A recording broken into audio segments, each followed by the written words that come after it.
This show is brought to you by adamandeve.com. Go to adamandeve.com for a limited time only. You'll get 50% off just about any item. Go to adamandeve.com and use the code GLORY at checkout. That's GLORY, Glory, at adamandeve.com. Hey, this is Desert Dave. I'm watching episode number 320-something, 328. And I was listening to the self-healing thing, and you guys didn't get it. What it is you go in there, and they beat the fuck out of you, and you're laying on the floor, and you're like, I need a doctor. And they're like, heal yourself. That's the self-healing part. Ta-da.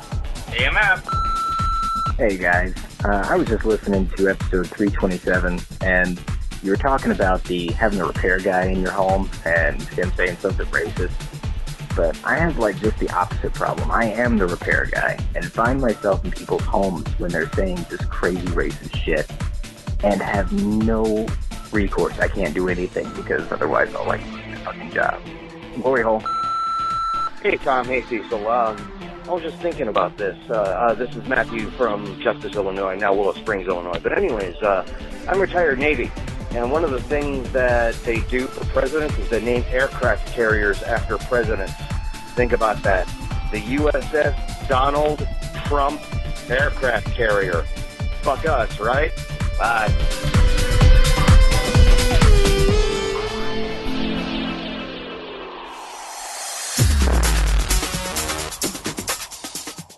Be advised that this show is not for children, the faint of heart, or the easily offended. The explicit tag is there for a reason.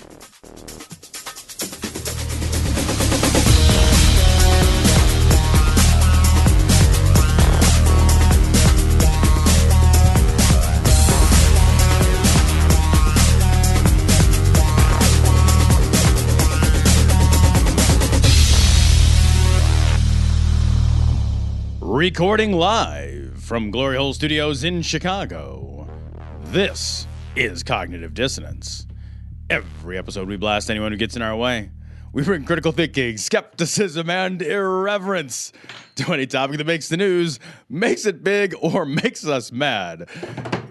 We got a drum roll. I wanted to hit because we're going to be on Dogma Debate later on today. And we are. And the last time David Smalley was in studio, he was like a fucking bull in the china shop. He was banging into the fucking table every 3 seconds. You know, for such a big deal, he had small manners. Yeah. It was and I'm surprised he could even reach the table. Well, we had that booster seat for him. He was sitting on a stack of phone books. This is going to air the day after we appear on Dogma Debate. We're going to be on the last hour batting cleanup. So cleaning up at the Glory Hole today. Yeah, sloppy 23rds. Oh, no, hey, I'm still in there. I'm still in the game, buddy. I've got that video bookmarked. Oh, God. Oh, God. After the first fucking Baker's dozen, you just got to call that shit a night and be like, I feel like somebody's done everything I've got planned, well, right? The thing is, the first Baker's dozen, there's plenty of batter in there already. That's so disgusting. That's so disgusting. I'll tell you what. That's definitely a Team Danish moment.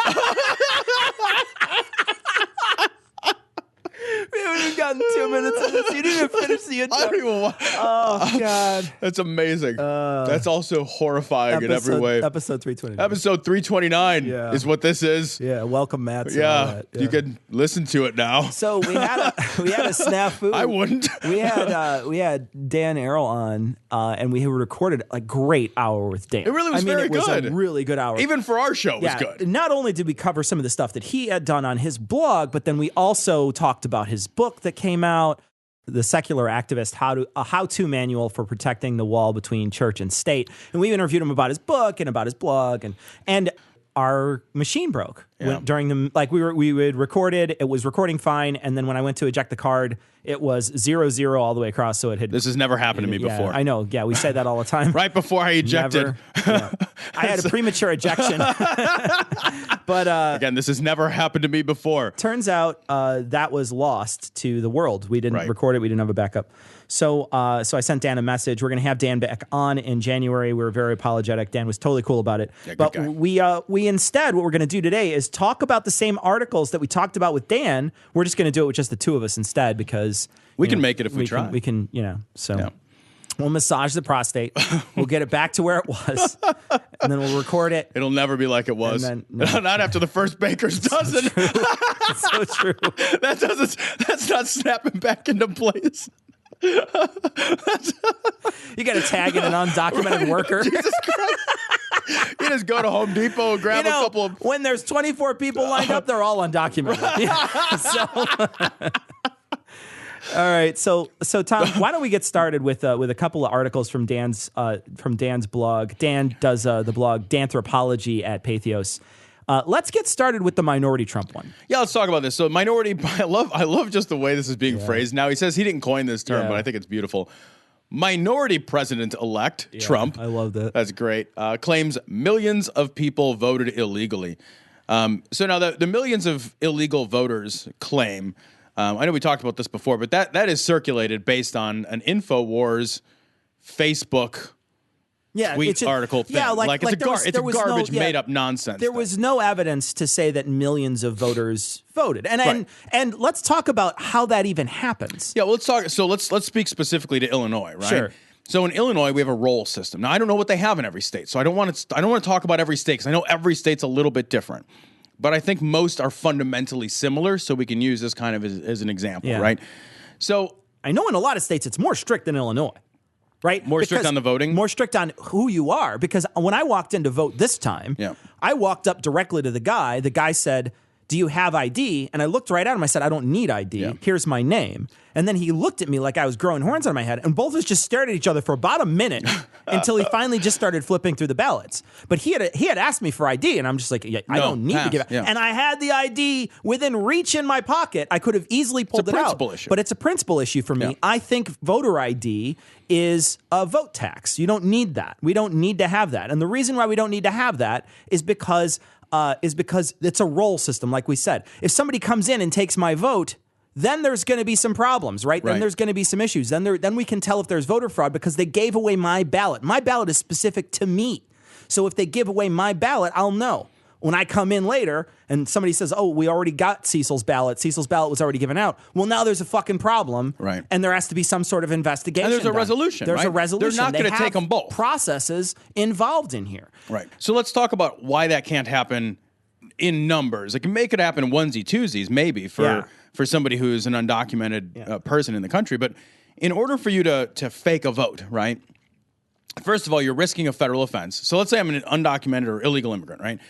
I'm risking a federal offense. Yeah. So it's a really high, like it's like the punishment, the potential drawback, the risk versus reward. Yeah. It does not make any sense, right? The risk is enormous. So it's a federal offense. I'm risking that. I'm risking deportation. Sure. Right? So I'm here. I care enough that I want to affect the election. I want to stay, but I'm going to risk a federal offense. And then how am I going to do it? The only way that I can think to do it is to know with reasonable certainty that you know who's on the registration or the roll, rather, at a specific polling place. So you get assigned a polling place based on where you live, Illinois, right? In Illinois. Yeah. Again, this I don't want to speak for the whole country. I can only speak for where Illinois, I have voted. My polling place is across the street from my house. That's it. That's where I get to vote. And I moved several times this year. Yeah. So my polling sometimes place, not by choice. But, hey, I leave when I'm asked. but I moved several times this year, so I actually had to drive all the way back to where I had lived way back at the beginning of the year. You had to follow the Trail of Tears? I know. No, man, they weren't tears. Tears of joy? Yeah, right? So I had to go all the way back to where I own some property, let's say. Where your 40 acres and a mule is? It turns out I had 58% of my vote still lives in that area. Oh, man. So I went back to where I used to live in order to vote because that's where I appear on the roll. Sure. Right? So if I'm an undocumented immigrant or whatever, and I want to vote, I have to know the name of somebody that's going to appear on that roll. It's not like they just say, "What's your name?" Okay, great. You can vote. We'll just write it down that you came here. You just have to know your neighbor or whatever. Right, like your neighbor. But let's say I did. Let's say I said, I'm Bob Johnson, right? I'm going to say I'm Bob Johnson, but I better be goddamn sure that Bob Johnson is registered in the place because, like, for example, I'm not registered where I live. I'm registered 17 miles away from where I live. So somebody, like, let's say your next door neighbor goes and says, I'm Tom. Tom's not going to vote. I'll go to the polling place. Right. And they walk in and I say, I'm Tom. And they say, well, we don't have a Tom. Exactly. Now there's some awkward questions and you're risking federal offense and deportation in order to do this. It doesn't make any sense, right? So again, the risk reward doesn't make sense. And if they're willing to trade their vote to you or, actually, like I were to say to you, Tom, I'm not going to vote this time. You can have my vote. And you walk in and say, I'm Cecil, and they give you your ballot and you're on your way. Sure. Why wouldn't I just go and vote if that's the case? It doesn't make it's silly, I'm willing to risk a federal offense because once they capture you, right, you're going to say, hey, well, I asked him and he said yes, and now there's you're two people involved. Why would anyone do this? Yeah. It doesn't make any sense. And this idea that 3 million people, even came out. 2 million, whatever. 2 million, whatever the number was, came out and voted illegally. It just doesn't make any sense. It doesn't ever happen. I'm sure occasionally it happens, but you know how many times it happened?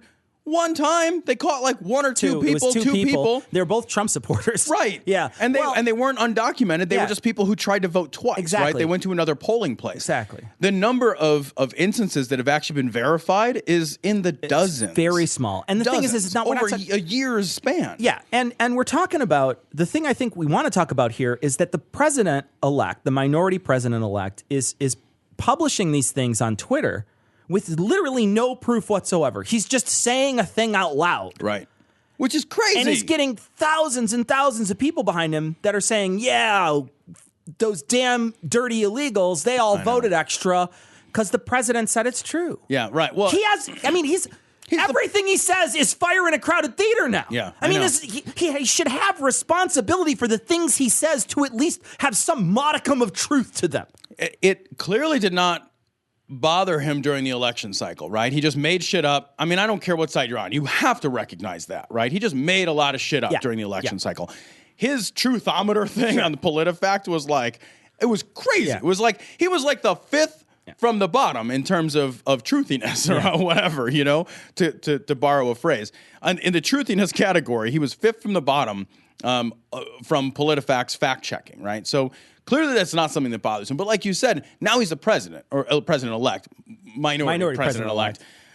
So his words have more weight, right? Yeah. And there are going to be people who just believe what the minority president-elect says because of his authority, right? So their argument from authority is a thing for a reason. It's problematic, but people still do it, right? So, he's going to tweet something like that out, and there's going to be lots of people who are like, well, the fucking president said it. Yeah. And that's that. And it must be true. It's got to be a real thing. Right. Yeah. That's a scary fucking thing. And I want to talk for a minute about why I think Trump would do something like this. I think Trump knows this isn't true, right? I think he knows it's not true, or at least he knows that there's no evidence for it, right? I mean, he has to know that InfoWars is not a credible source of information, like a screenshot or some shit. Like, that's not a credible source of information. But what he's doing is he is crazily, as the winner of a presidential election, still trying to position himself as an underdog, right? Yeah. He's still trying to position himself as the man against whom most are aligned, because that way he is the great and powerful Oz, right? He gets to be the guy who is overcoming all the obstacles. He gets to be the guy, who cannot be stopped. He's this outsider juggernaut. Mm-hmm. And he's going to lose the outsider juggernaut role now that he is ensconced in this position of power and authority, because you can't be an outsider once you're already in.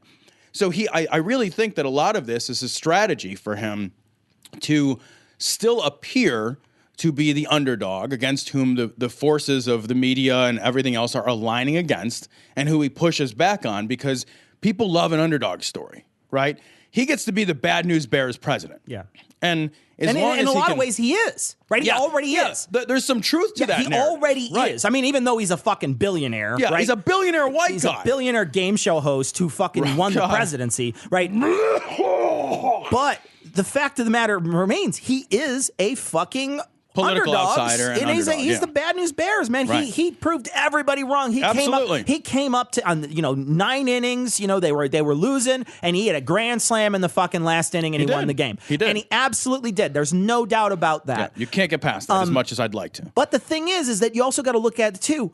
Here's a guy who said the whole time the election is rigged. This is rigged. It's all rigged. It's all rigged. It's all rigged. Setting himself up to fail, but then also blaming the system if it fails, right? But now he hedged. Now he won, and now he's still saying it's rigged.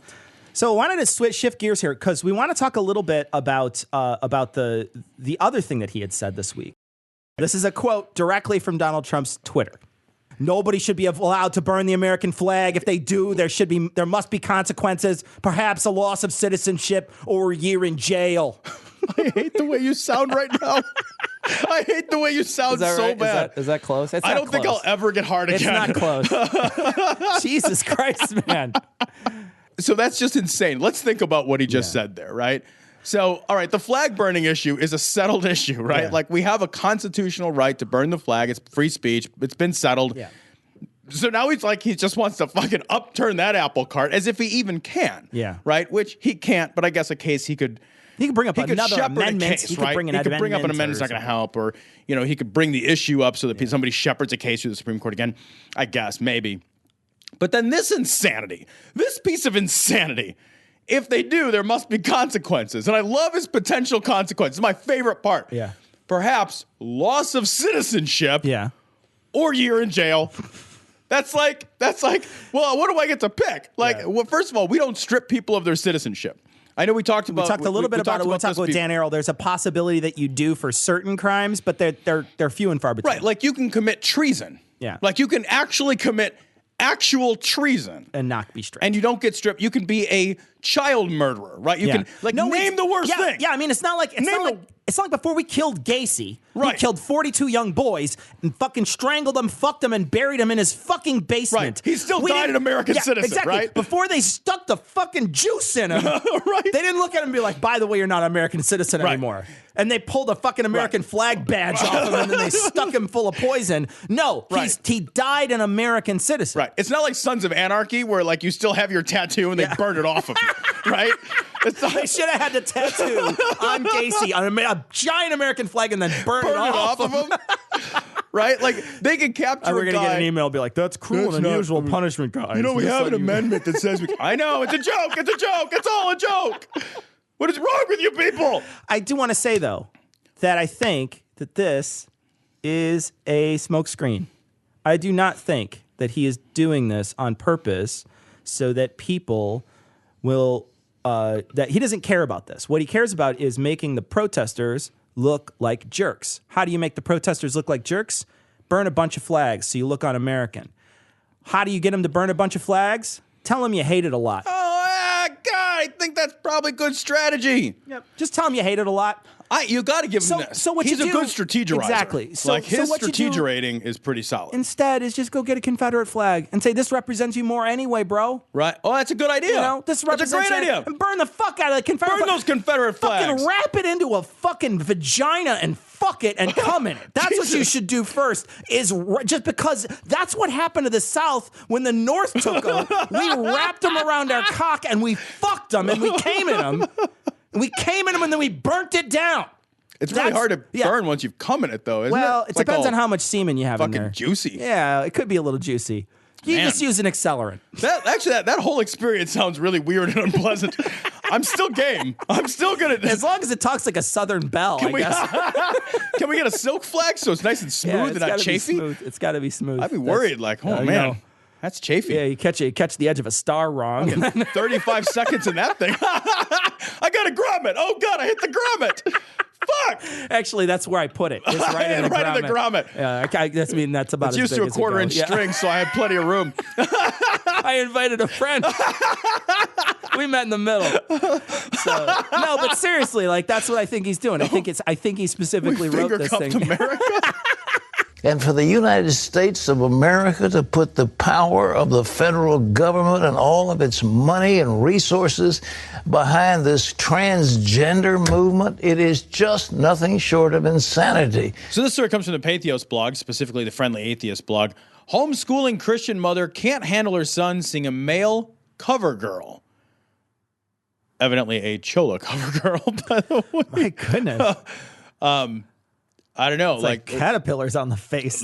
Those some eyebrows. I'll tell you that what. looks real. Give me the big picture again. Look at that. That is real. I've never seen anything look more real than those eyebrows. Yeah. So whatever. So there's this guy, and evidently he's like on Instagram or something, and he's like a makeup artist, and he paints himself up to look all purdy like. And CoverGirl was like, yeah, great, be on our ad. Yeah. And so they had him on the ad, right? Yeah. And so then there's no story there. Who cares? But this actually, there is kind of a story there. I was in the other room the other night. I was away when my wife was watching TV, and I heard her say, "Oh, that's awesome," and I stopped and I was like, "What?" And she's like, "Watch this commercial." Oh, and it was this. And it was this commercial. Ha! And she's That's like, awesome. That's awesome. How inclusive. How cool. Like, so there's so there's the story. So there's right? some people out there who see this person on this CoverGirl commercial and they're like, wow, how neat is that? Yeah. They are being inclusive. Just like when there's, a gay couple on an insurance commercial or something. Right. You're like, oh wow, that's novel because it's starting to become accepted. Right. Well, let me read what this mom wrote on her blog or what have you. Sure. I want to read this. I'm anxious to hear it.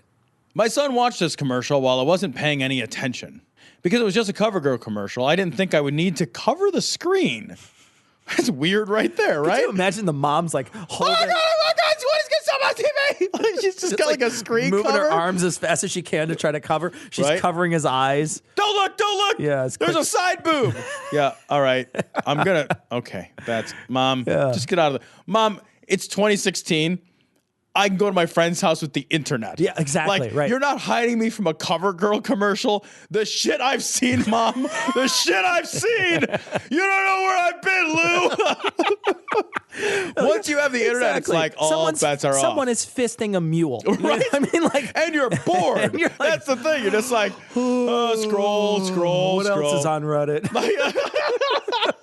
and like we are at an age where a CoverGirl ad on TV, you're just like, you're going to need to do a lot more for me than that. Unless Katy Perry is fucking Yoda, I don't even care at this point. It's like, I don't even care. How many tentacles does this CoverGirl ad have? If it's not 6, I'm not. And if they're not, if their tentacles don't look like perfect little lashes, I'm not looking. I'm not even going to look anymore. Okay, so she didn't cover the screen. Yeah, right. I was preoccupied speaking with David, my husband. Both of us were caught off guard. Your partner, come on now. Both of us were caught off guard. We didn't know how to answer. I don't know why, but the most logical thing logical. That is a fucking word she should just excise from her vocabulary. Oh, no kidding, right? Right? But the most logical we could think of at that moment, that's crazy, was to say, no, that's a girl. The commercial come on a second time, but undeniably it's a guy. Now we knew we had to talk about it. Dun, dun, dun. And that's their problem. I was thinking about this article, right? Yeah. Like what they're mad about is the two parts that matter, right? Sure. Is covering the screen. Yep. Shit, now I got to talk about it. Yeah. So I'm trying to raise my kid in a bubble, right? I'm trying to raise my kid. I need to curate the world for my child. Right. And look, we all do that to some degree, right? Like I don't let my kids coming up on 10, right? So I don't let him watch a lot of X-rated porn. Like I really limit his porn time to no more than 2 to 3 hours a day. You can only watch Pizza Man porn. Right? It's just the sausage delivery guy. That's all he gets to watch. Like, well, there's a hole in the pizza. He's 10, so I make him watch porn with a story. He's got to write a book report. And they all lived happily ever after they got coat hanger abortions. Okay, so this is what happens when a man and a woman and a woman and a woman and a woman and another man, 2 midgets, all love each other very much for a half an hour.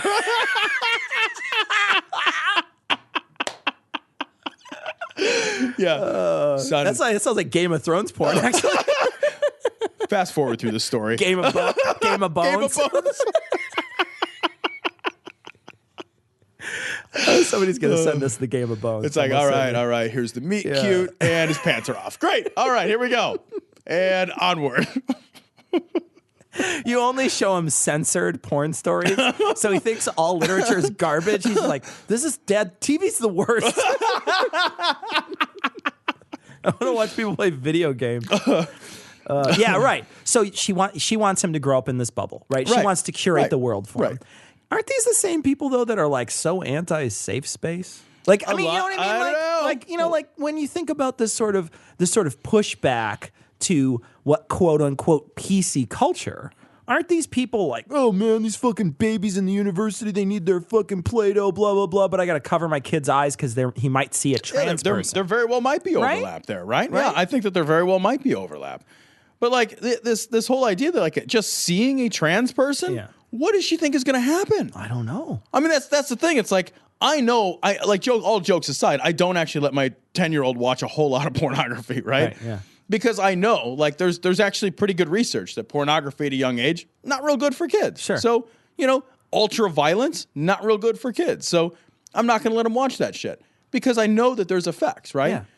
What am I going to, like, what's the side effect? What's the negative here, right? If my 10-year-old sees a boy wearing makeup and is like, what's the deal? I'll be like, he's a boy who wears makeup. And my kid's going to be like, I don't care. What's Markiplier playing on YouTube? He won't care at all. Yeah. He won't care at all. There's no conversation. There's no controversy. Yeah. My household does not erupt into chaos. Like the turkey's burning in the oven. The cranberries are fucking on fire. Like everybody's has fucking botulism. None of this stuff is happening. Instead, everybody just looks around and is like, I don't know, do you want more ice cream? Yeah. Like it's a non-issue. Nobody cares. You see, the reason why it becomes an issue is because you made it an issue. Right. You're suddenly putting so much gravity on this moment. And I'm not going to fucking backseat parent. You want to fucking, tell your kid that this is evil. The quote from the article specifically, it says, this is sinful and wrong. He shouldn't be doing that, and his parents are wrong. Now, that's a quote from the original article. It's not from the Pathos. You have to actually click through to find the original article. But from the original article, it's like parents are wrong. Well, and the thing is like, what did his parents do? His makeup in the morning? It doesn't look young enough to be around his parents. That is so outrageous. It's ridiculous. But you know who else wears fucking makeup? Everybody on TV. Everybody on TV. Every guy in Hollywood. Fucking Khal Drogo from fucking Game of Thrones wears fucking guy liner. That guy makes every girl squirt within a fucking 5-mile radius. Like they walk by him and they're just like sploosh. This guy's got guy liner on. He's the manliest guy in the world. He'll impregnate you from across the room. And he wears guy liner. You know what I mean? Like, okay, well, you just can't be like talking about these tiny little gender roles you have for everybody. Nobody fits in your little box. Everybody's different. Everybody fits in this broad spectrum of sexuality and gender, and we all define ourselves differently. And for you to just come out and be like, no, there's only this and that's it. How do you not see that as closed-minded? How do you not see that as I'm limiting my child? Well, how do you not see that as just also none of your damn business? That's the other thing, right? It's clearly none of your business. It's clearly none of your business.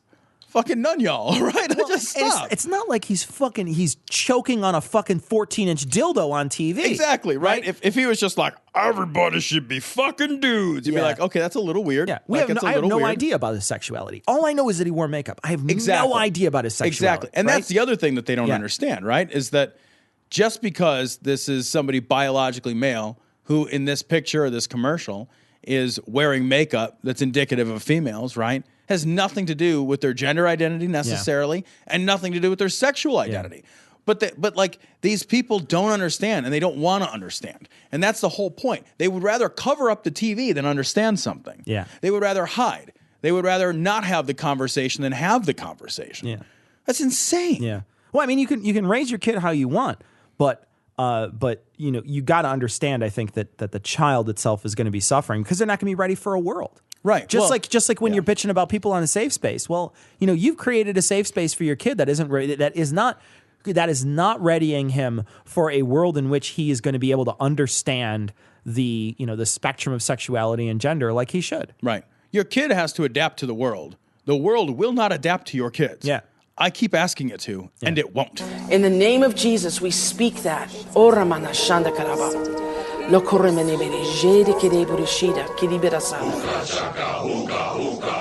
chaka, hookah, hookah, hookah, chaka, hookah, hookah, hookah, chaka.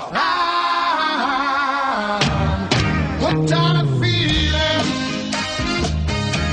I'm high on believing.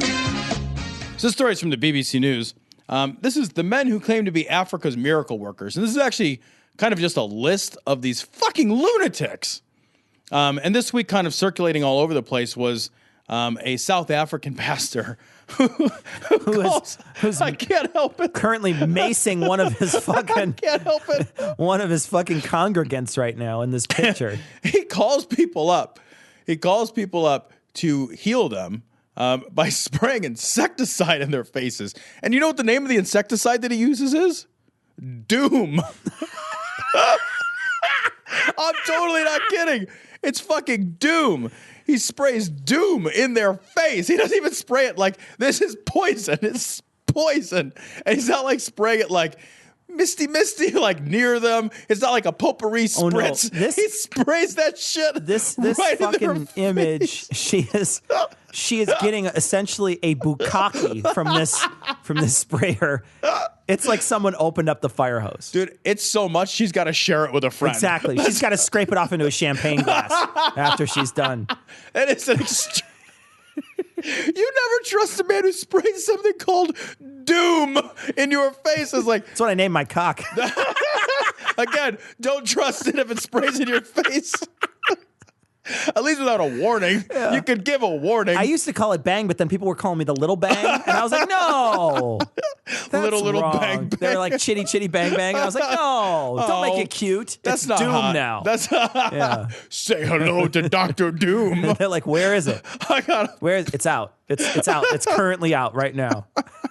No, it's right there. I got a PhD in getting it on. This isn't the only one. It's an honorary PhD. It is. Yeah, from an online school. I got it from upstairs medical college. Oh, God. Yeah. But this isn't the only one. Like, there's like a whole epidemic of these fucking we talked about the guy who turned petrol into pineapple juice. He didn't really, though. No. He just fed people gasoline. No, really. It's just nope. Yeah. That's a fuel. That's not how you... a life. That's not how you be alive. Humans can't do that with hydrocarbons. How you feeling? I don't know, a little dead. And then isn't this the same guy who made them eat grass? Like he's just like, the grass is amazing, but the best one is the best picture. It's the last picture. Though this picture here, where they're all got okay. So there's a picture here. It's the third picture down.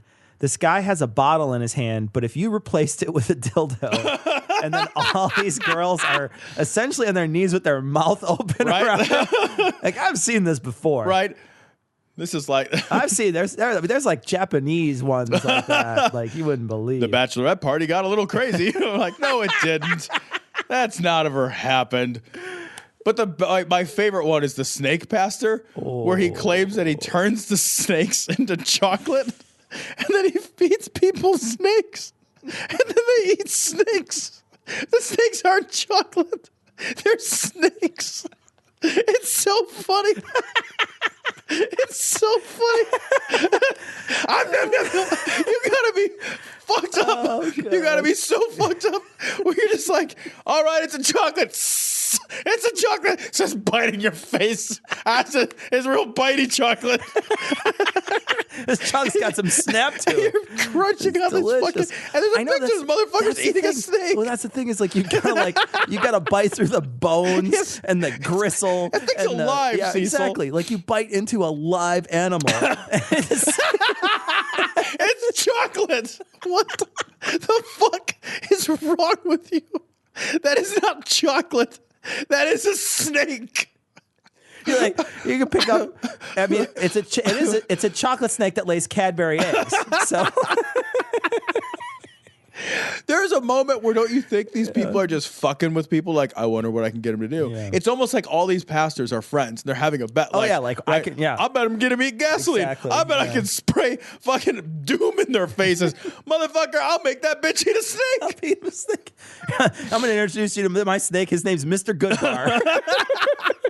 That's the other thing, right? Like, if I'm gonna make you do something fun, It's not going to be to spray insecticide in your face and make you eat a snake. I mean, I may make you touch a snake to your mouth. Right? You know what I mean? Snake. I call him Mr. Doom. Worms.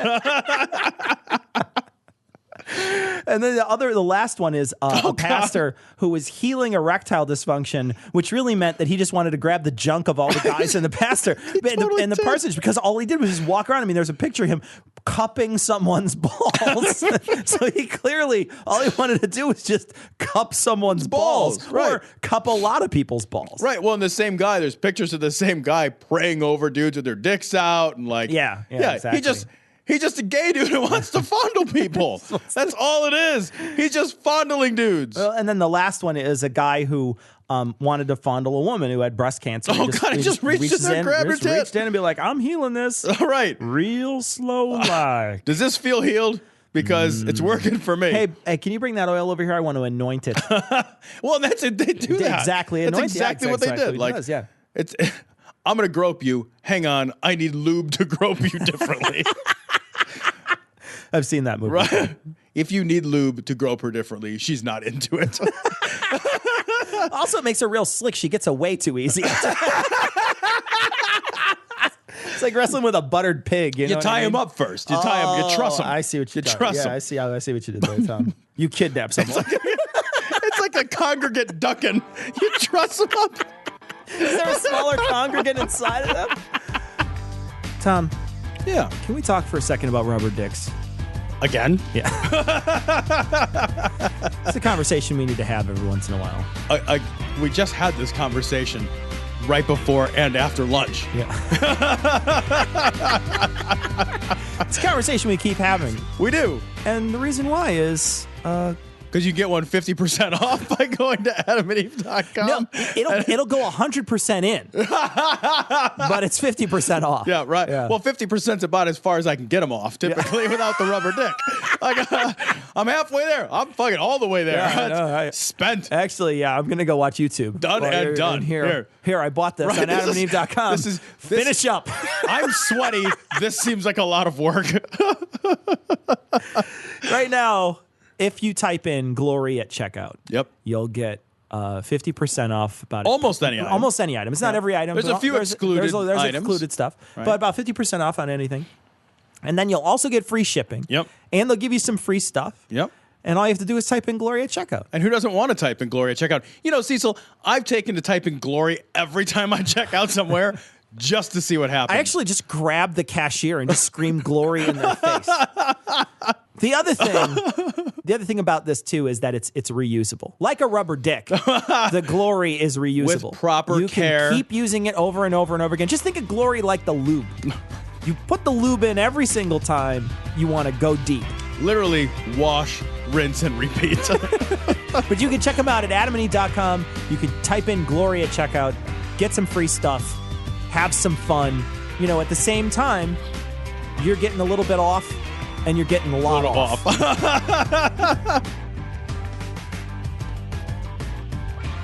This story is from the Daily News, the New York Daily News, I'm sorry. Planned Parenthood has received more than 50,000 donations in Mike Pence's name. And I actually think this is kind of great. Like, I think this is awesome. Sure. You know, Mike Pence has been a vocal, outspoken critic of all things good. And Planned Parenthood. Yes. Specifically Planned Parenthood, right? All things good, but then very specifically, he's closed down Planned Parenthood. Yeah. Oh, no, he's a monster. In Indiana. Yeah. We talked about a story about Pence who closed them down in a section of Indiana and wound up actually increasing the amount of sexually transmitted diseases and removing a clean needle program that they had set up specifically for that. Like he's done the effects of this are demonstrable and measurable, and they're not good. Yeah. Right? Nobody wins. Nobody's like, whoa, high five, I got an STD. Right. No one's like, hey, I got gonorrhea. Praise Jesus. I don't know. Give me a G.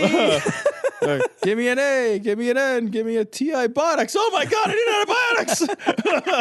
It hurts so bad when I pee. It's like razor blades in this thing. Yeah, but they're donating. It says Planned Parenthood has received more than 50,000 donations. That's so much. That's amazing. And this is the time. We talked about this in the 100 Days episode. Yep. This is the time for the private sector, right? The government probably under a Republican Congress, a Republican president, a Republican House, they're probably going to defund Planned Parenthood, right? Yeah.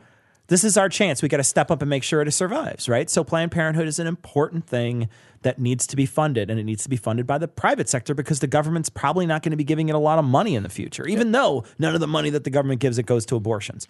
Doesn't matter. They think it's a fucking abortion mill like that idiot on fucking Jim Bakker said. And so what you have is a non-for-profit organization that helps tons of people every year that could really be in dire straits if it's not for us. And women and men are going out of their way to send Planned Parenthood money for this. And one of the things that struck me was Sarah and I were having a conversation about sort of the consequences of sex when you're a young adult, right? Mm-hmm. And it's something that I know I never really thought of, right? The consequences for sex for me were never so out in the open. You know what I mean? Wait, there's consequences for sex? When Sarah was having sex with other people when she was a kid, she was making sure that she had birth control, sure, right? But it was something that her parents never told her about. She had to figure out on her own, those sorts of things.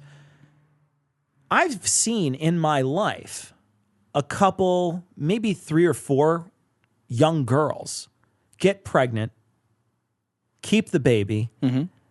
They were ambitious students, had, good lives ahead of them. They were almost certainly going to be doing something else other than being a mom at a young age, right? They had plans to do something else. It's a life-changing event. But it is a life-changing event for those girls. And I'm not saying that they're living a lesser life now or that it's a bad thing that they're parents, but they changed their life direction based on one sex act. Right. You know what I mean? That whole course of everything changed because they had sex one time. God, you have to hope it was good. Probably wasn't. I know. Actually. That's the bummer because if they're young and guys don't got no skills, right? Fucking selfish. I don't have a lot of skills now. Well, I got to be honest. I don't know what to tell you. I always sub in another guy. So. But you're in. You're in. It's been 12 seconds. I'm done. Jesus. You're in. But it really has changed the scope of their lives. And as a guy, it's hard for me to contend with that because I wouldn't know what that's like, right? I wouldn't know what it's like to have one sex act define and change your entire life. And they have to live that. And so Planned Parenthood is one of those places that women can go for birth control at a low price. And it's effective birth control, right? It's effective all the time, 98% or something with the pill, right? 98%. And then, with condoms, it's lower. And they have a chance to live a life that has sex that's consequence-free. Wherein they don't have that if they don't have any options. Sure. And that's really important, I think. Planned Parenthood is one of those places that, really strikes me just for the preventative. We're just talking about birth control here. We're not talking about anything else that they do. And they do a lot. But we're just talking about birth control here, and that's really important for young girls and young men to have access to that stuff so that they can make the decision to start a family rather than to be forced in that decision just by, Yeah. I got to say, too, relevant to this article, I love when people donate money in the name of an organization or in the name of somebody to an organization like this. So what I mean is when you donate to something like Planned Parenthood in Mike Pence's name, that's a really great way. That's a really effective way to leverage your protest, right? Absolutely. I think this is a wonderful way to protest. This is a violent protest, and I love it. I love it. They're stopping ambulances like crazy. Right?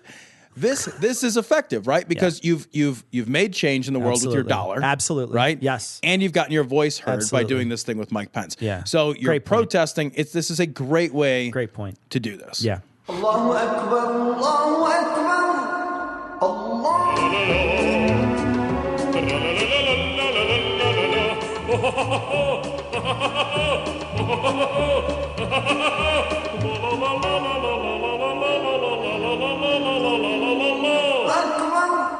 This story comes from The Guardian.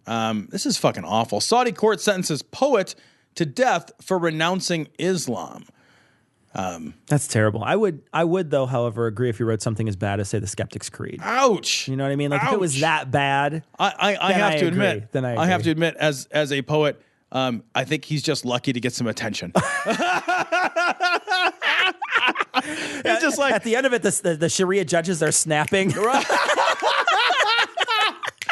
He's just like looking around like they're about to cut his head off. He's like, yeah, you fucking read it. It's weird because over here, the Christian fundamentalists are very different than the Saudi Muslim fundamentalists, because over there, they give you lashes, and over here, we're horrified by lashes. By the CoverGirl. Right? We're horrified by them. So the fundamentalists, I think, disagree on that one point. Right. That's their major point of disagreement. They're either pro or anti-lash. Lashes. Yeah. Right. Yeah, exactly. Exactly. Although lashes on in guys. Saudi Arabia, you'll get... So this Palestinian guy, Jesus Christ, he's just a guy who writes things down. He's just a dude. He wrote things. That's the thing. Like, there's nothing you can write down on a piece of paper. There's no words in any order. Right. That you can do that. It's like, yeah, that should cost a man their life. Yeah. Are you kidding me? Yeah. Or we should whip them. We should beat them. We should jail them. It's words on paper.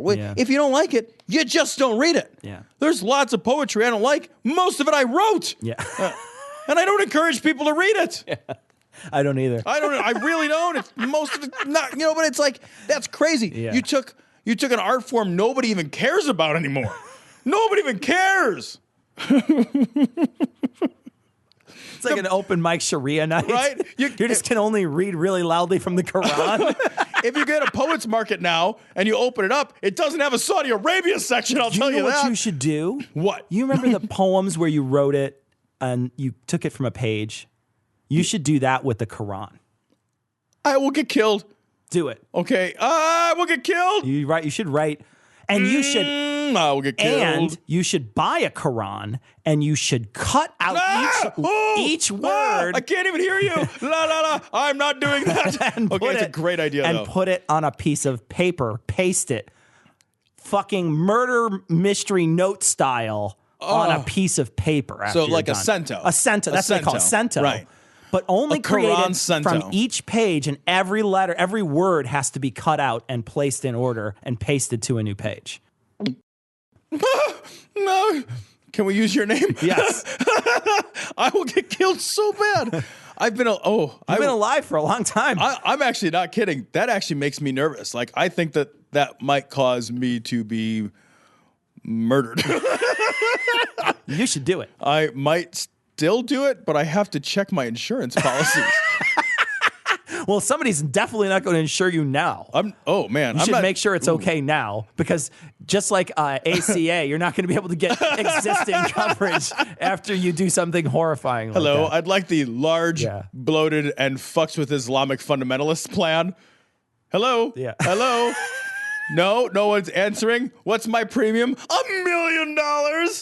Do it anonymously. Even though everybody who listens to the show know it was you. But even still, do it anonymously.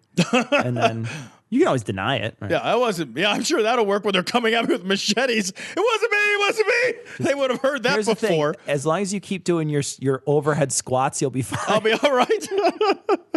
Look, if it's one dude, I'm fine. If it's a bunch of dudes with machetes or bombs, or in this country, lots of guns, I'm probably not okay.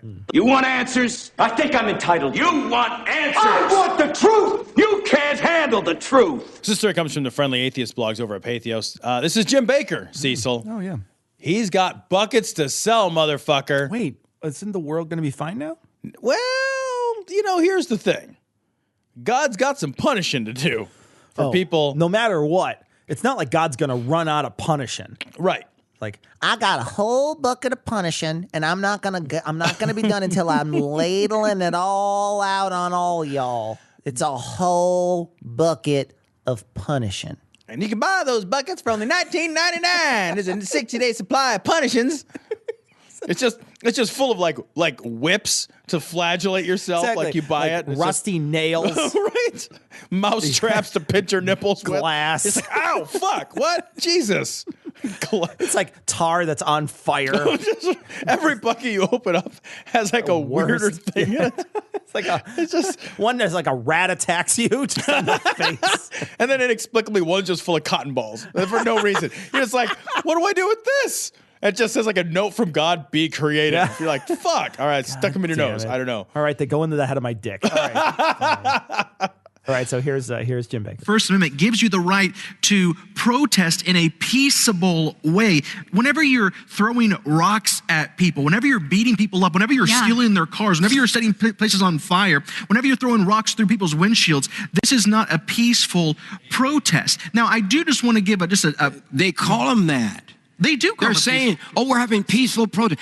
Anytime anybody burns a car, throws stones through bank windows or anything like that, or injures another person, they need to be arrested. They are arrested. That's a thing that's already happening. What happens. That's against the law. Yeah, nobody's not arresting people that throw rocks. So they're like, oh, you're a protester? Okay, go ahead. Oh, I didn't know you were protesting. Oh, okay. Right. Oh, you hurt somebody? You punched somebody in the face? Oh, you were just protesting. Oh, okay. Yeah, these people you get arrested if you fucking break the law. Yeah. There are no special rules in the protest zone called here are the cars you get. They don't set up burning cars, right? Like here's 3 junkers.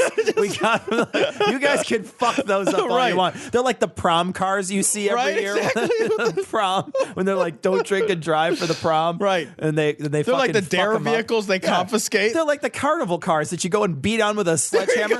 Although I haven't seen that in a long time. That was when I was a kid they used to do that. They used to pay.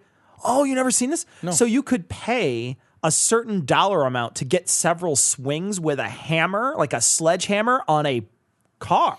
So there would be a car there. Just to hit something. Just to hit the car with a sledgehammer. And so you could walk up and be like, I would like to pay to hit the car. And then you pay them $3, and then you get 3 swings with the sledgehammer.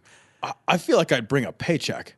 I feel like I would fuck that thing up. I'd be like, you have a bad day, you'd be like, I got $300. I would like my 300 swings, right, please. I am going to fuck this thing in 2. I would be like, actually time me, because this is going to work out for today. I'd be like, everybody just, I've got time, I've got money, I am going to, and anger, I am going to fuck this thing up. I brought like 4 guys from my gym. They're going to tag in here when I'm tired for my swings. Yeah. We need to say no now. Yeah. No more. No more what? No more protesting? Fuck you. That's what America's all about, douchebag. More buckets, though.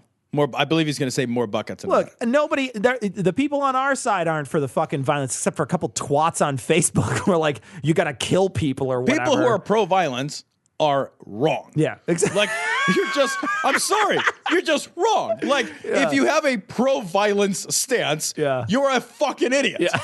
You're just wrong about that. Yeah. Like the president that you didn't like got elected, so violence? Like what? No, that's fucking, this is not something we need to have a nuanced conversation about. They're not marching for the reason why they're not marching because the president got elected. They're marching nobody's marching the verdict of the election. I think people are marching, at least as far as I've talked to these people, they're marching to show the president that they're not going away. They don't approve of his policy. They don't approve it, and they're not going away. Yeah. I think those are the 2 major reasons why people are out. And we are going to have, and I wrote it down, if we're not careful, we're going to have civil war.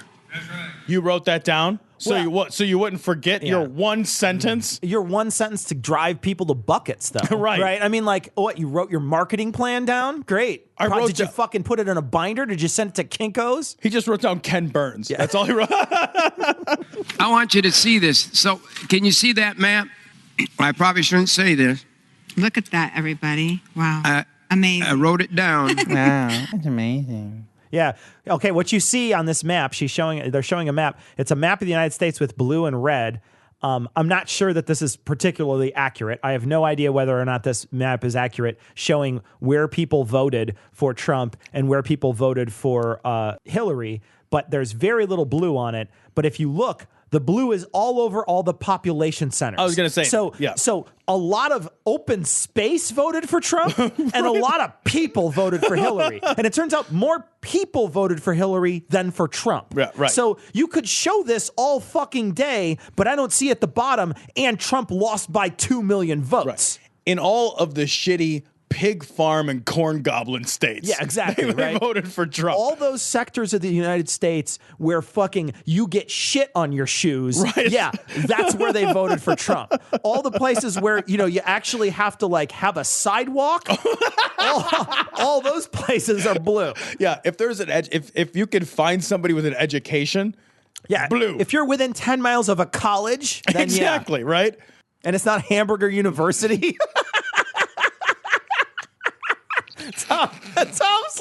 Tom's got a full mouthful of water right now, and he's trying not to spit it all over the microphone. It's fizzy water, too. It can't go in your fucking nose. You're screwed, man. Oh, Hamburger God. you. There you go. I love it. County by county. Oh. You see, that picture right there is just a testament that the media are a bunch of liars. Right. You, first of all. What the fuck are you talking about? The media's a bunch of liars. Yeah. Well, Because open fucking space? Tumbleweeds voted for Trump? That's why? It's fucking desert garbage land in between those places.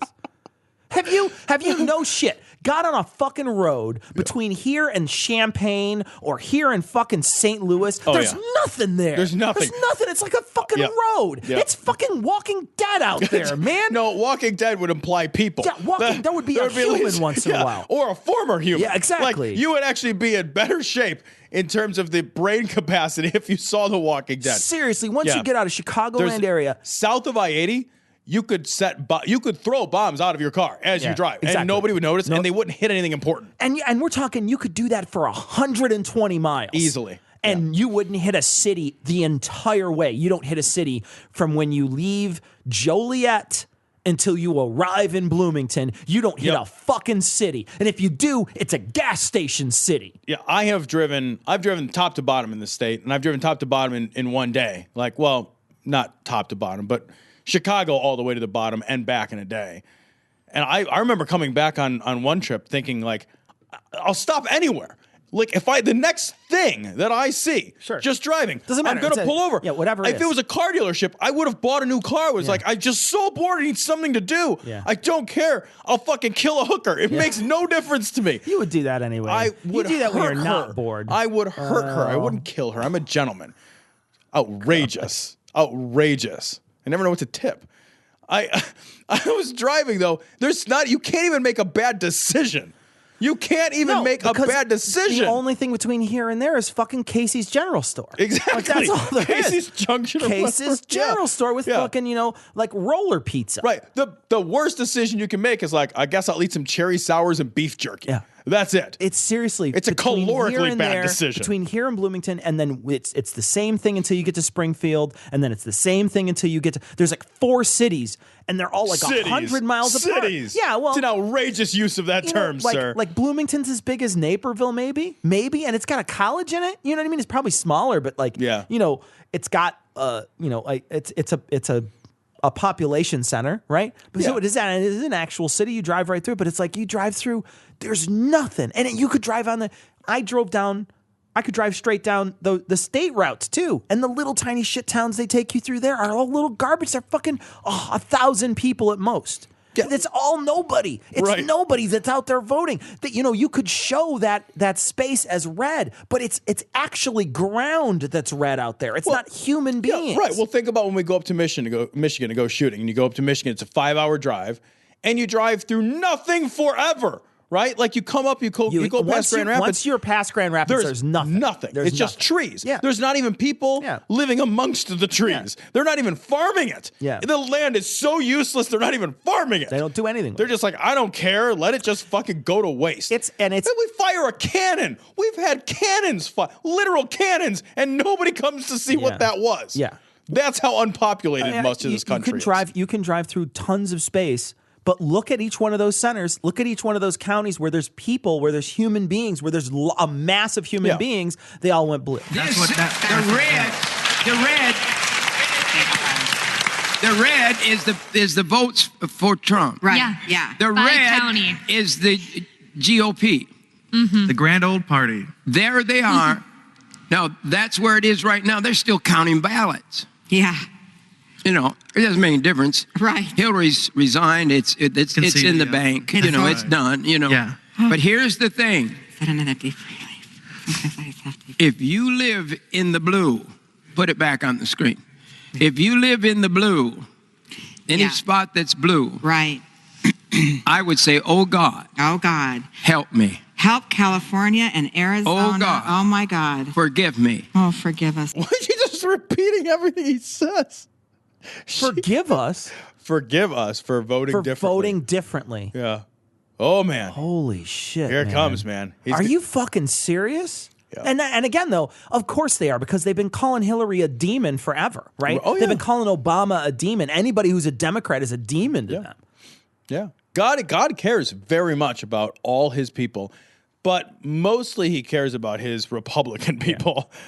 And mostly he cares about his American people, because clearly God's not punishing like the fucking dictatorial regime of North Korea. Sure, yeah. Right? He did punish Fidel Castro, though, recently. He did punish him after 90 years. I was busy. I was busy. I had biscuits and gravy I wanted to get to eating, and I didn't have time to punish Fidel Castro for all those crimes against humanity. I punished him 12 years after the natural lifespan of a man.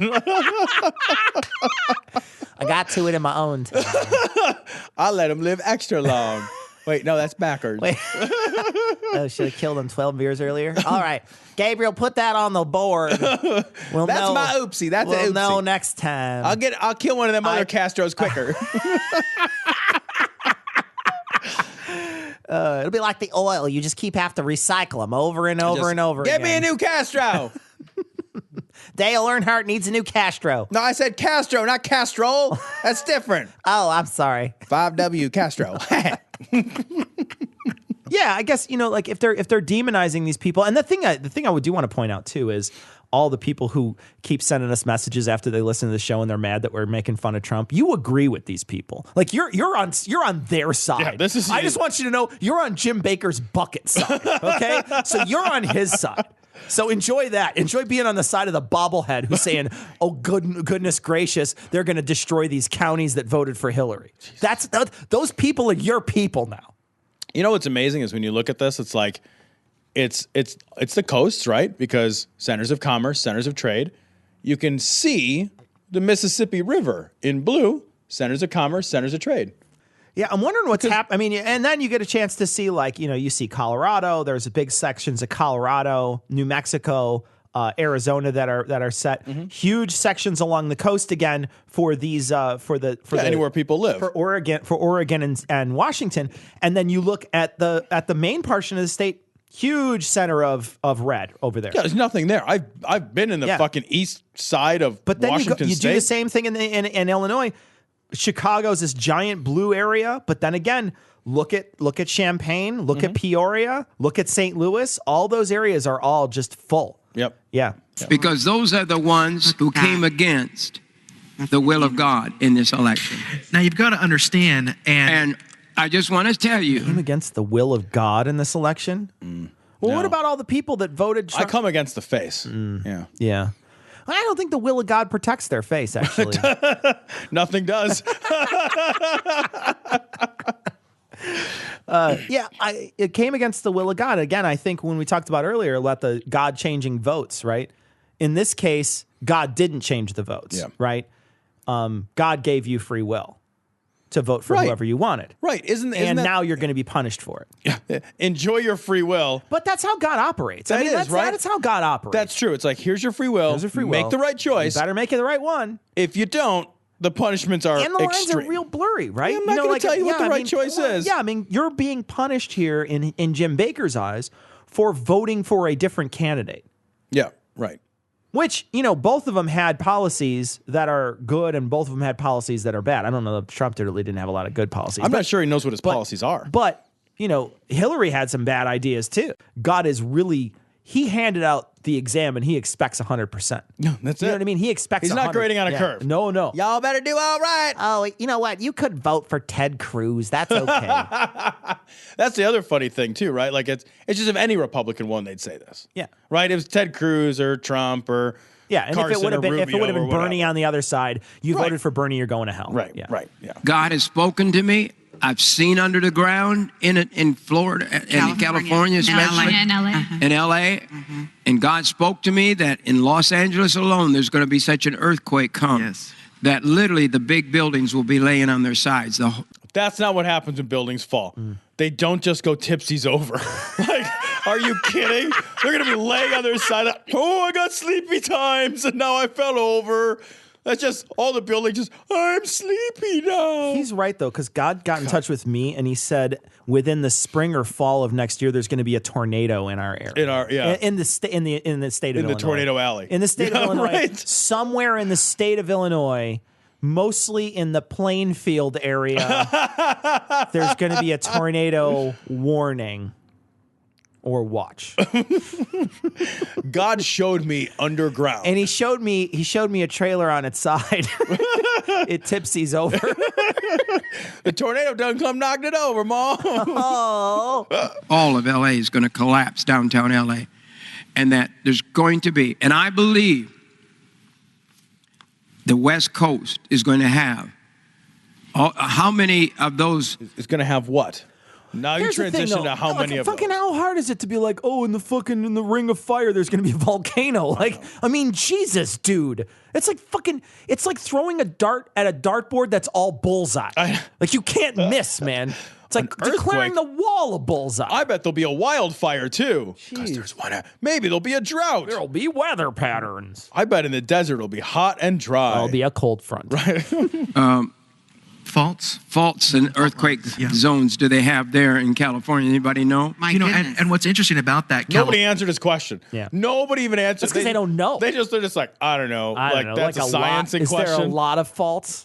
I will say they're at fault for voting for Hillary. California, whenever you even see, and Sasha was the one that actually from California made this known to me, that if you look at California, the east side of California is red. Because nobody lives there. Well, and also, it's like now they're making an argument that when the fucking earthquake hits, it's going to hit the west side of where the fucking fault line are. is. Yeah, people vote along fault lines. Asshole. Well, if you voted for Trump, you did. By county, and the west side is blue. And where do all the fault lines, where do all the prophetic words happen to plant themselves? It's on the far west of the West Coast. Now, it's the blue. Now, you understand, judgment's not coming to them because they voted for Hillary Clinton. It's because they voted for a platform. They voted for a platform that is so incredibly pro-abortion, anti-Bible. Yeah. They voted for a platform that specifically states that they are going to seek a two-state resolution with Israel, saying in the Democratic Party platform that they attempt to divide the land of Israel. Mm-hmm. It's not because they vote Democrat, it's because they vote a platform, and what that platform represents is the Democrats. I love how he's making this distinction. It's a great distinction to make, though. I mean, how do these guys claim to know any of this? The Bible didn't predict America. It didn't predict democracy. It didn't predict politics. It didn't predict any of this. It has nothing to say about any of these topics. The Bible has no idea that we would ever have a TV to watch or fucking polyester to wear. Are you kidding me? Yeah. The Bible has something to say about where it's going to, there's going to be a fucking thing in California. You didn't know there was going to be a California. And you sure as shit don't know what the thing is. Right. Right? There's going to be an earthquake, really? How the fuck do you know? Yeah. You didn't even know there were polar bears. There's no way in the natural that even a Christian would vote for Trump after all the dump they put on him. I don't know what that means. What the fuck was There's that? no way in the natural that a Christian would vote for Trump after all the dump they put on him. None of those words make any sense in that order. Did he have... They dumped on him? Well, that's kind of hot, actually. I've seen that channel. Dumps like a truck. What? Drump like a truck. Drump. I mean, you know what I mean? They just... But here's what. Trump has surrounded himself with more men and women of the gospel than any human being I've ever seen in my 76 years on the face of this earth. Amazing. What about the Pope?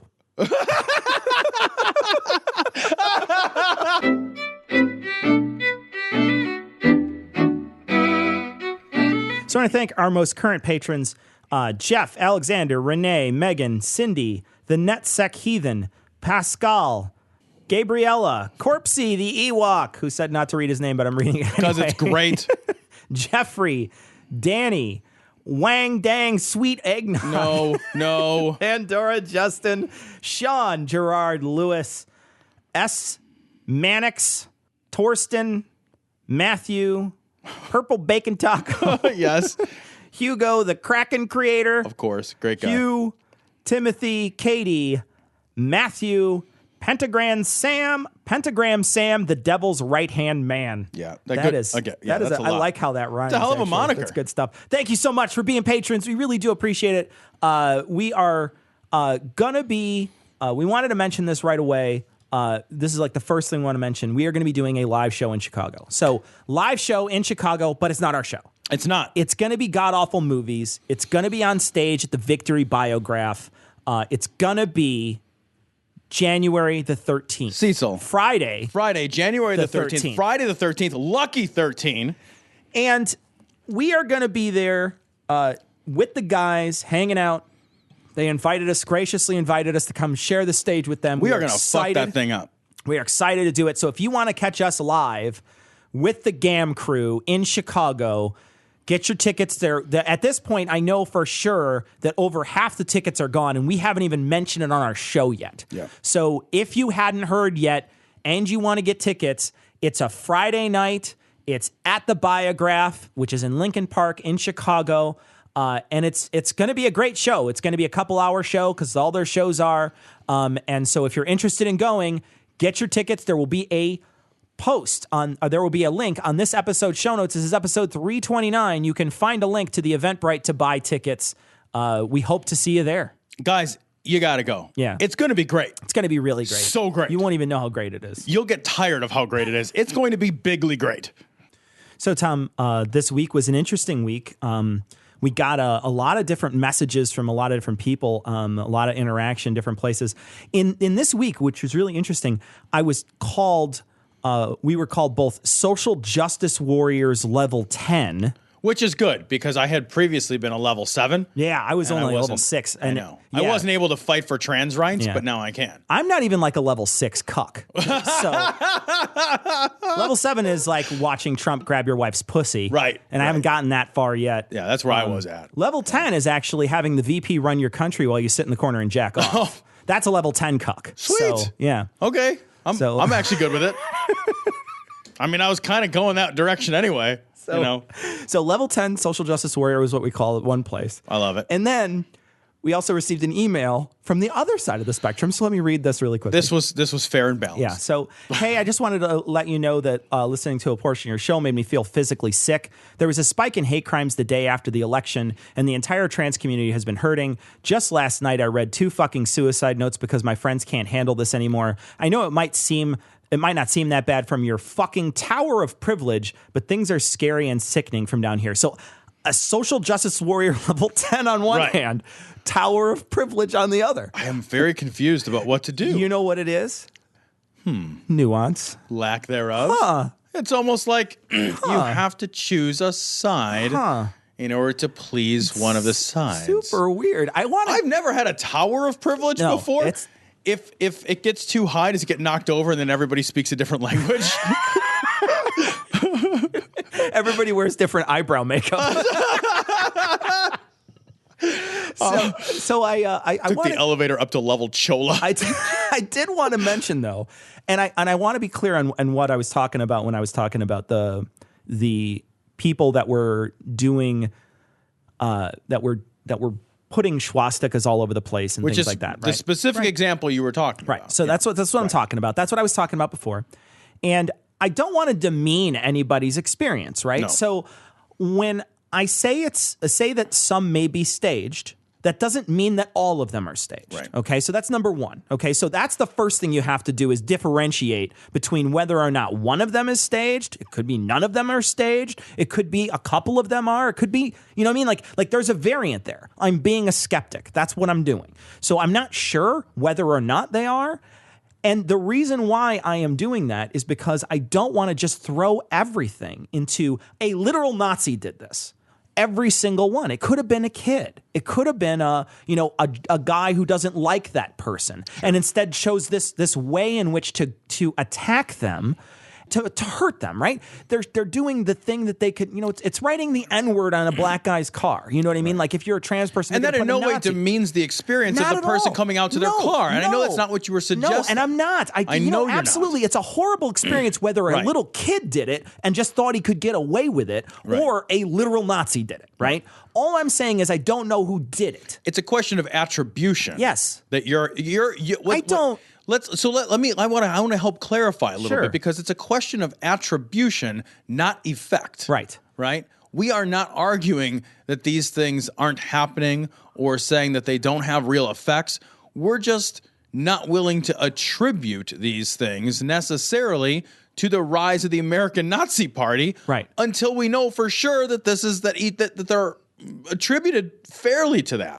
There was an interesting thing that happened this week, and I want to bring this back to sort of fake news stories that we talked about last time. There was an interesting thing that happened last week. There was a story that came out from The Guardian, right? And The Guardian posted the story, and the story is alt-right online poison nearly turned me into a racist. And it talks about the quote at the very top says, "It started with Sam Harris, moved on to Milo Yiannopoulos, and I almost led to full-scale Islamophobia. If it can happen to a lifelong liberal, it can happen to anyone." And then it's a story by some anonymous person who was not paid, just it's really just a garbage piece. There's nothing to it. It's just a guy who's saying that he was, he said online poison. I read some things and it twisted my brain and I couldn't control myself or whatever. I don't even know. This is like a fucking reefer madness for the modern day, right? Yeah. But it was written by some anonymous person, just a random anonymous person. All the best stories, right? Exactly. All the best stories come from random, anonymous, unpaid editorials. And so Glenn Greenwald tweeted out this week this story and said, "I think the anonymity is a problem." Now, he basically said, here's an example of Sam Harris, twisting people into horrible monsters. That's something like that. I don't remember exactly what he said. And then he put somebody tweeted back at him, "Shouldn't we be a little skeptical of an anonymous just an anonymous story by someone who wasn't paid for it by The Guardian? Shouldn't we be a little skeptical of this?" And Glenn Greenwald says, I quote in a tweet here, I quote, "I think the anonymity is problematic. I assume The Guardian vetted, but the dynamic it describes is accurate." Well, how the fuck does he know? How the fuck does he know that the dynamic is accurate? He just likes it because it fits his narrative. Fits his narrative. Now, later on that day, a guy who's a Twitter troll by the name of Godfrey Elfwick posted that he wrote the article. He's a Trump guy. He's a Twitter troll. He's an anti-feminist. He pretends to be. Sounds like a lifelong liberal. He pretends to be feminist, but in like the most trolly ways. He posted, "I wrote this thing," and then a bunch of people were like, "No shit, you wrote it?" And he's like, "Yeah, I wrote it, and I submitted it to the Guardian. I wrote a fake piece, a hit piece that was a troll piece." And everybody's like, "Oh shit, like, oh damn, I can't believe this guy wrote it." And then a couple of people were like, "Well, where's your proof?" And he shows a screenshot of his files, and it just has the name of an article, like in. Oh yeah, well that's indisputable, completely indisputable. Wow. But Godless Spellchecker wrote an article about it, and I quote from Godless Spellchecker's article: "Although we are yet to receive concrete evidence to confirm the truth of Elfwick's confession, I find this explanation far more convincing than the claims contained within the original Guardian article, because it fits my fucking narrative." Right. Will people stop fucking sending stories out, making stories up that have no proof to them whatsoever? Like, this is an example of one story that didn't have proof, and then somebody wrote a counter story with no proof. What the fuck is happening, man? I don't understand why you would want to join the side of, I have reason to believe that this is more true than the other true. You have no idea. They're all equally untrue. They're all equally untested claims. They're all equally untested. All we know is there was a story that was submitted to The Guardian. You have no idea who. You have no idea why. Yeah. You have no idea if it's true. Yeah, and then you have a guy who says, "I wrote the article," but you have no idea how. You have no idea why. There's no reason to believe that's true or not. Right? Unless he shows us, the receipt that The Guardian received from him in some way, right? It's ghosts. You got to show us something, right? Where's the evidence? Yeah. Like, show me. Yeah. Show me something. Show me the ectoplasm. It's so funny the way those things are written. The way those things are written, they're coming out and saying, I think it's true because I want it to be true. Right? Isn't that exactly That's it? exactly what they're saying is, I want this to be true, so that's why I think it's true. That's not how truth works. Yeah. There are lots of things I want to be true. Yeah. None of them are true. Yeah. That's not how it works. Yeah. And I want to. I do want to draw it back again. So that goes back to the fake article stuff, right? Right. And that's again why we want to guard against when we're talking about these crimes that are happening, the quote unquote hate crimes, because we don't know. Right. I mean, they are hate crimes. Let's not. I don't want to say quote unquote hate crimes, because when you wake up and you're a trans person and there's a fucking Nazi sign on your car, that's a hate crime. No matter who did it. No matter who did Right. it, that's a hate Right. crime. Whatever their intent was, that's a hate crime. Yeah. Okay. However, I don't want to get into the mode of this. I agree with this. This fits my bias. So let's just spread this out there. Yeah. I want to try to avoid that as much as possible. And that InfoWars article and those two articles that I just read, they make me want to be more skeptical of this stuff. They make me want to have a better toolkit to go after this stuff. And we'll talk about that a little later with a couple more emails we got. But before we do that, I want to talk about one more thing. Milo thing. So I think a lot of people got mad at us because they call us a social justice warrior because of Milo, right? So that Milo is this guy who's sort of deified by the people on that side as a guy who goes out to these places and he speaks his mind, and people are upset that he gets shut down at certain places. He gets shouted down and whatnot. The thing that we're mad about with Milo, I don't care what he says because he's just a provocateur. And whatever he says is garbage. I don't think he has anything worth saying. Yeah, I don't think he's an interesting person. I've listened to him on Rogan twice. Yeah. And when he speaks, the stuff he says is, I'm just like, I don't care. It doesn't make any sense to me. I don't believe the facts you're bringing to bear here. And you're just a provocateur. So for me, it doesn't do anything for me. So I don't care about the content of what he has to say. I think that a lot of it is baseless and false, but I don't care about it, right? It's the same thing with Ann Coulter. I recognize you're a provocateur. You're out there trying to push buttons. The problem is that he's pushing these buttons, but then he's trying to decide how people react to it. And you can't do that. Once you let this out in the world, you just can't control how people are going to react. And it comes back to this thing that people keep sending us, and it's freedom of speech, freedom of speech, freedom of speech. I know. And the problem is that it means something legally. Freedom of speech has a meaning. It's like when we talk about it's just a theory in science. When people say evolution's just a theory, well, that has a real meaning behind it. Theory in science means something. It means that things have been tested, that there's been a long train of testing. There's a ton of evidence for this thing to be a true thing. That's what theory means in science. What it means colloquially is, oh, it's kind of untested. It's just an untested thing. It's just my thoughts on the subject. When we talk about freedom of speech, it's the same thing, right? It means something very specifically legally, which is the government can't stop you from saying things.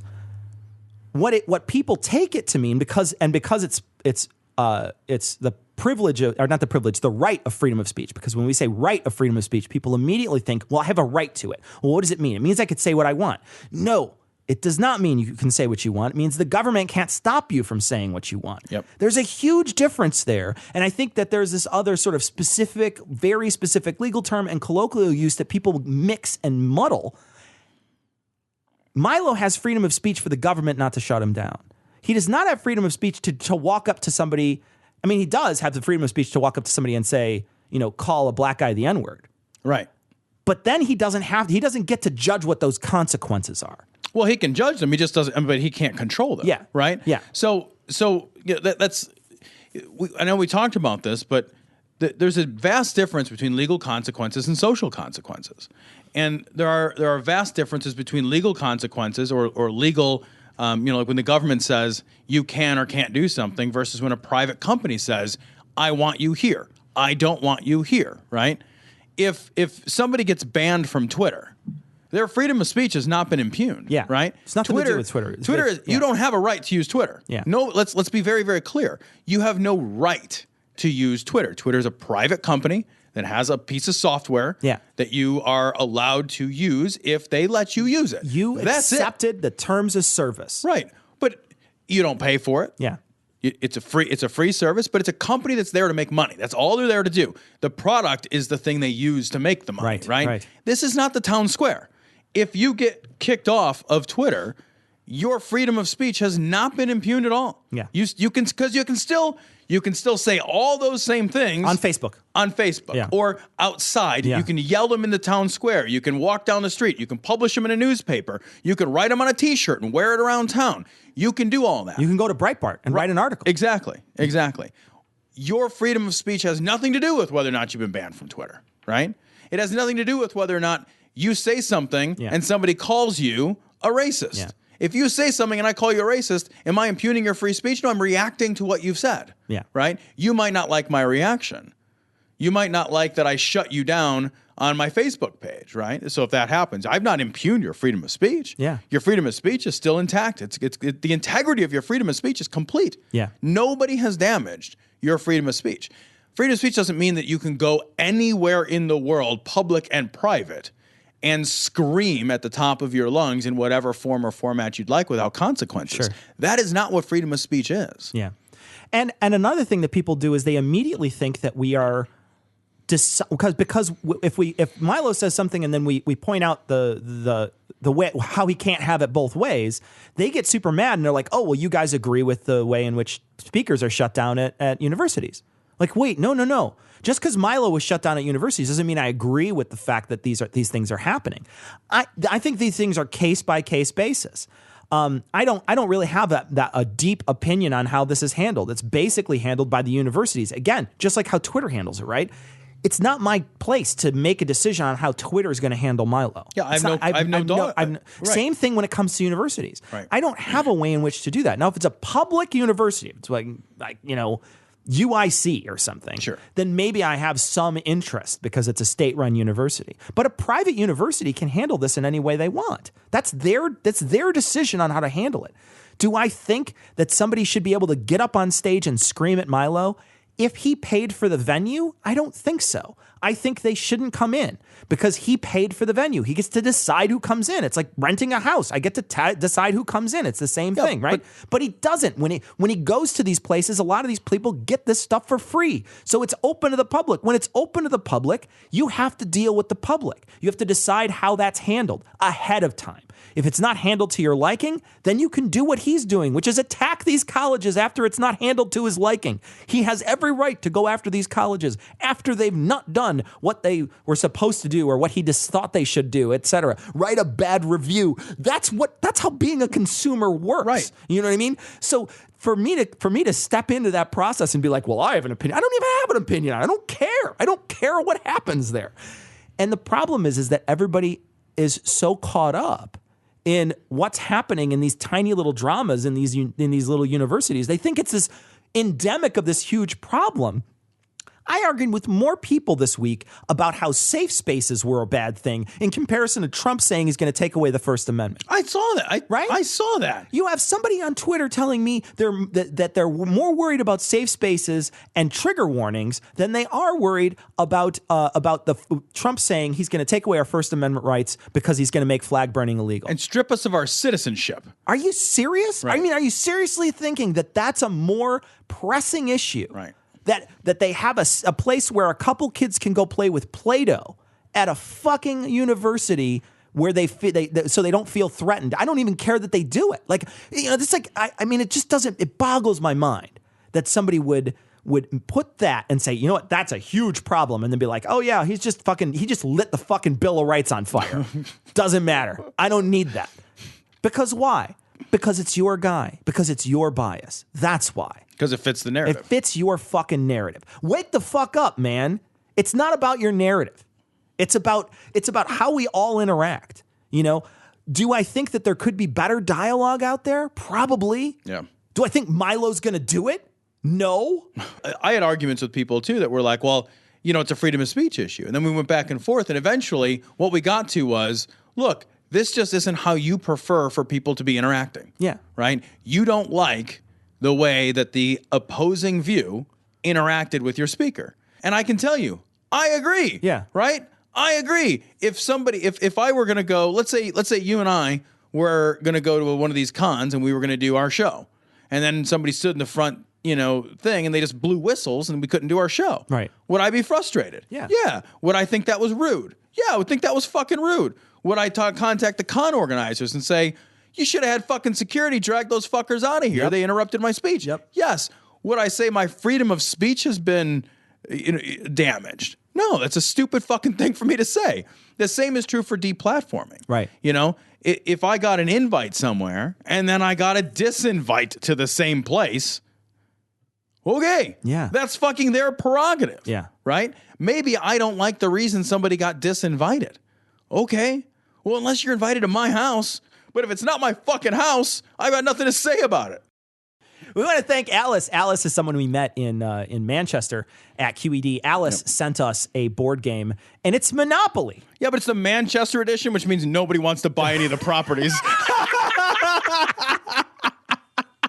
We are also in a few hours, less than an hour actually, we're going to be recording with David Smalley for the Podcastathon. You, of course, will not hear this until it's released, but you can go check out the Podcastathon. I think it's in its entirety on YouTube, unless he takes down our section. Do you know what's funny is if you Google Dogma Debate Broadcastathon, we're the 5th entry that shows up.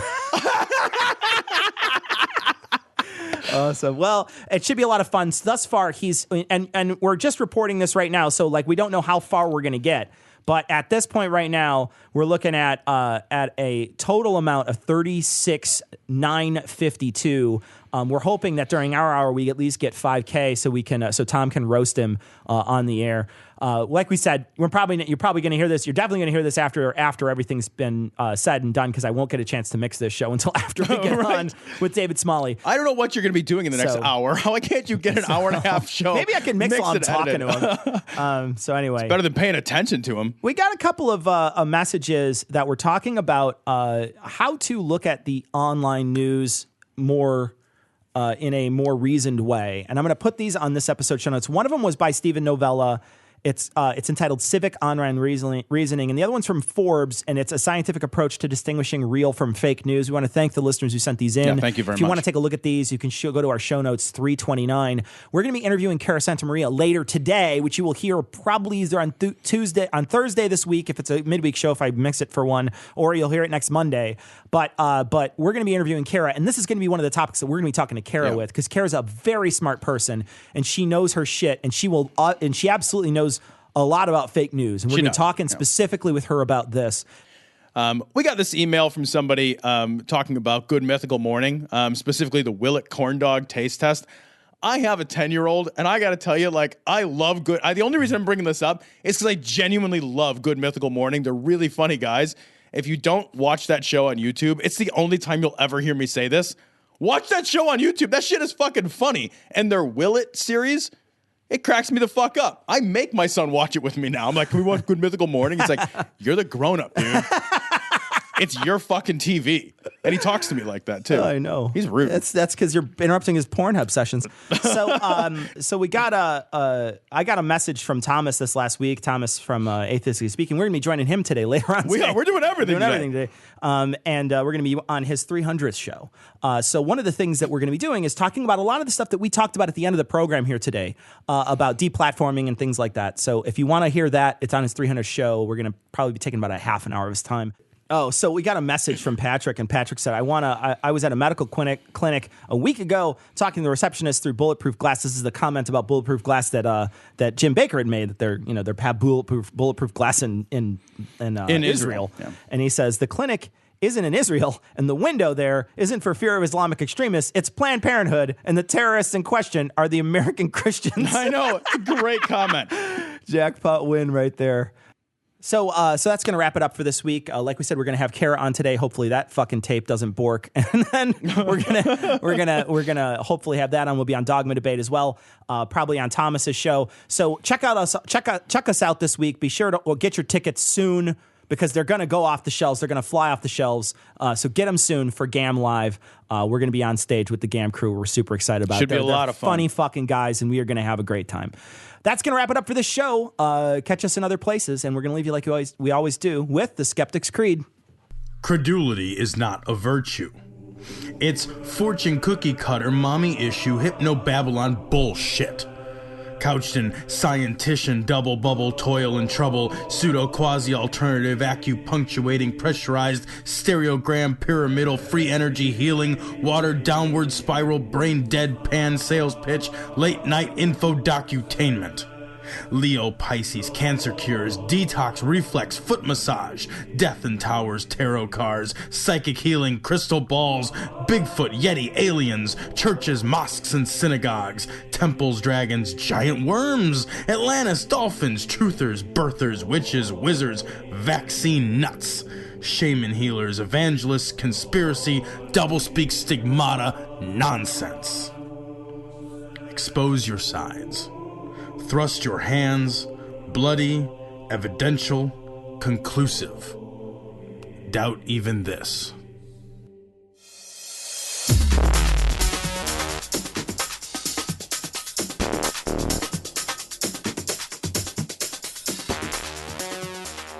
The opinions and information provided on this podcast are intended for entertainment purposes only. All opinions are solely that of Glory Hole Studios, LLC. Cognitive Dissonance makes no representations as to accuracy, completeness, currentness, suitability, or validity of any information, and will not be liable for any errors, damages, or butthurt arising from consumption. All information is provided on an as-is basis. No refunds. Produced in association with the local Dairy Council and viewers like you.